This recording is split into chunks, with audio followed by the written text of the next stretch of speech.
marka hore mahadgaar u celinaya Allah subxaanahu wa tacaala halkan isugu keenay munaasabadan oo ah duco iyo quraan akhris aan u akhrinayno walaalaheena maanta naga hormareen oo ah Maxamed Daar Afrax abwaankeena Maxamed Daar Afrax iyo abwaan Cabdi Maxamed Amiin iyo Cabdi Naasir Yuusuf Macalin maanta ilaaha wada naxariisto waxay noogu tageen dhaxal aan la iloobi karin oo loo baahan yahay in anaga aan sii wadno oo hor aan u sii qaadno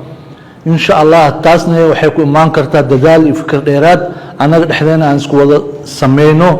oo walaalaheena wixii hadba maalin wacyiga oo magaalada Jarib hadba barnaamij aan ka sameey karno oo dadkeena walaalaheena shacabkeena aan wacyi gelin karo waa inaan targanaa anagoo oo hadba wixii tabarteena aan iska qaadno oo wax ku sameysano waxay noo tahay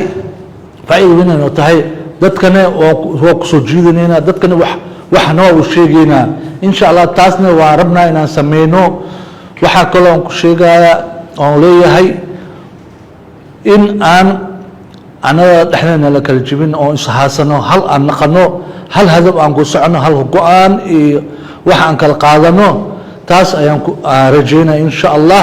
wixii kale oo dhimanay waa isku imaan doonaa waa kula hadal doonaa wabillahi tawfiiq wassalaamu calaykum waraxmatullaahi wabarakaatuh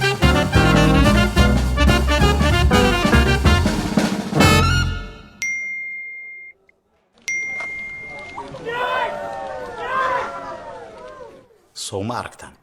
waa degdeg waa amaano waa fudeed waa hal martaaba oo kaliya